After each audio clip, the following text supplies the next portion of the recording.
দুই ধরনের ইবাদতের সুপারিশ আল্লাহ গ্রহণ করবেন। আল্লাহু আকবার। আবু হুরায়রা রাদিয়াল্লাহু তাআলা আনহু থেকে এটি বর্ণিত, এটি বুখারী শরীফে এসেছে এবং মুসলিম শরীফে এসেছে।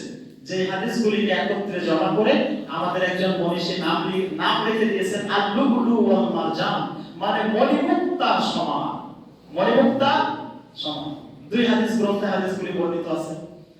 আবু হুরায়রা রাদিয়াল্লাহু তাআলা আনহু থেকে বর্ণিত, তিনি বলেন রাসূলুল্লাহ সাল্লাল্লাহু আলাইহি ওয়াসাল্লাম বলেছেন যে আল্লাহ তাআলা বলেন, এটিকে হাদিসে কুদসি বলা হয়। আল্লাহ তাআলা বলেন কুল্লু আমাল ইবনি আদম লাহু ইল্লা সিয়াম। এই হাদিসের আলোচনা আমরা শুনে আসছি আলহামদুলিল্লাহ। তারপরেও বারবার আমাদের কাছে মাঝে মাঝে আসে এই আলোচনাগুলি আমাদের ঘুরে ফিরে করতে হয়।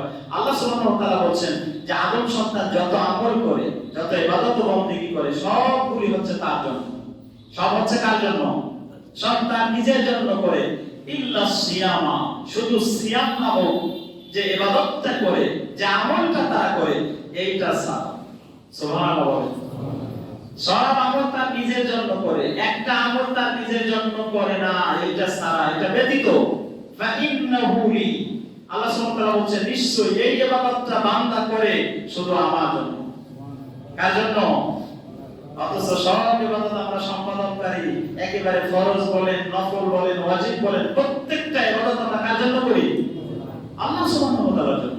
যদিও সমাজে একটা কথা, ভুল কথা চালু আছে, ফরজ হলো আল্লাহর জন্য আর সুন্নাত হলো কার জন্য?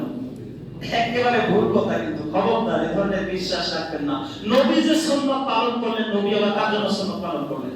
নবী তো সুন্নাত পালন করেছেন কার জন্য? আল্লাহর জন্য। অর্থাৎ ফরজ নফল ইবাদত করতে যা বোঝায়, যেগুলি যে কাজ করে আমরা কিছু লাভালাভের বিষয় থাকে, ইহজগৎ হোক পরজগৎ হোক, এগুলো সব হচ্ছে ইবাদত। আর সকল ইবাদত কি? আল্লাহ সুবহানাহু ওয়া তাআলার জন্য। আল্লাহ তাআলা বলেন সব ইবাদত বান্দার জন্য। রোজা হলো কার জন্য? আমার জন্য। সুবহানাল্লাহ।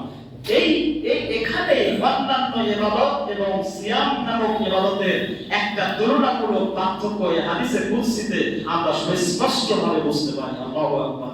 আল্লাহ সুবহানাহু ওয়া তাআলা কি বলেন যে সব ইবাদত বান্দা তার নিজের জন্য সম্পাদন করে, কিন্তু সিয়াম পালন করে আমার জন্য। মানে সিয়াম হচ্ছে আমার ইবাদত আর সব হচ্ছে তাদের ইবাদত। অথচ সব ইবাদত তার, কিন্তু সিয়ামকে তিনি খাস করলেন কেন?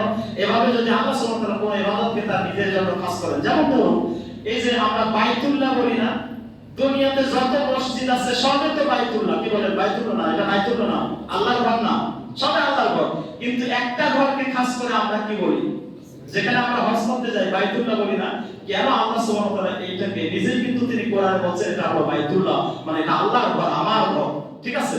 এইগুলা মসজিদকে তিনি তার ঘর বললেন না, ওই মসজিদটাকে তিনি তার ঘর বললেন। এর কারণ হচ্ছে যে সমগ্র দুনিয়ার মসজিদের মধ্যে ওই যে মসজিদটা, এইটার একটা বিশেষত্ব আল্লাহ পাকের কাছে আছে।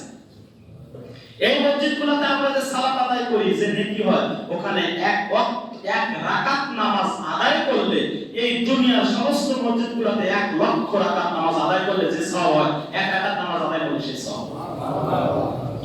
ওটাকে কেন সওয়াব? ওটা আল্লাহ বলেছে এটা আমার ঘর। কার ঘর? সেখানে যাবেন না, যাবেন না, হ্যাঁ, টাকা নিয়ে শুয়ে থাকবেন, মরে যাবেন, কিন্তু সেখানে যাবেন না। 1 লক্ষ টাকা হলে, 1 লক্ষ 10-20 হাজার টাকা হলে সেখানে যাওয়া যায়। সেখানে যাবেন, আপনার হৃদয়টা প্রশস্ত হয়ে যাবে, আপনার অতীত জীবনের সব অপরাধ আল্লাহ পাক কি করে দেবেন? মোচন করে দেবেন। আর আপনার অভাবকে কি করে দেবেন? দূর করে দেবেন। আল্লাহ নবী সাল্লাল্লাহু আলাইহি ওয়াসাল্লাম বলেন যদি কোনো ব্যক্তি পরস্পর হজ উমরা এগুলি সম্পাদন করতে থাকে, তাহলে তো তার অভাবকে ঠিক সেভাবে দূর করা হবে যেমন কামারের হাফর লোহার মরিচা যেভাবে দূর করে, লোহাকে একদম পরিশুদ্ধ করে, ঠিক মানুষের অপরাধকে সেভাবে দূর করে ধনী বানিয়ে দেবে। আল্লাহ সুবহানাহু ওয়া তাআলা কি বলছেন যে এটা হচ্ছে আমার ইবাদত, ওয়া আজজি বিহি। আর এই ইবাদতটার কথা তিনি বলছেন এটা কেমন? এটাকে যে তিনি নিজে বলছেন, এই কথাটা বলার পরে তিনি বলছেন এটার প্রতিদান আমি দেব। তারপর অন্যগুলির প্রতিদান তিনি দিবেন না? না দিবেন? দিবেন। কিন্তু এটাকে যে তিনি খাস করেছেন, এই খাস করার কারণে বলছেন যে এটার প্রতিদান আমি দেব। এইবার বলেন যেটাকে বাইতুল্লাহ উনি বললেন, সেখানে নামাজ পড়লে যদি এত সওয়াব হয়, ঠিক আছে, এগুলোও বাইতুল্লাহ, কিন্তু ওটাকে নিজে বলার কারণে কি সওয়াব বেশি হয়ে গেছে না? লক্ষ রাকাতের সওয়াব হয়ে গেছে না?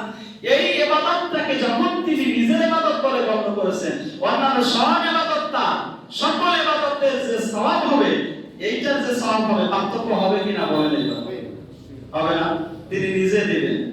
প্রেসিডেন্ট যদি নিজে একটা পদক দেয় আর আমাদের একজন ইউনিয়ন পরিষদ বা জেলা পরিষদের একজন চেয়ারম্যান বা এদিকের কেউ একজন নেতা একটা পদক, সমান হবে পদকটা? আর বাংলাদেশের প্রধানমন্ত্রী যদি একটা পদক দেয় আর এইদিকে একটা পদক পাই আমি, সমান হবে? আল্লাহ সুবহানাহু সকল যিনি রাজা বাদশাহ রাজা, সকল রাজা যিনি রাজা রাজাধিরাজ, তিনি নিজেই এটার প্রতিদান দেবেন। সুবহানাল্লাহ।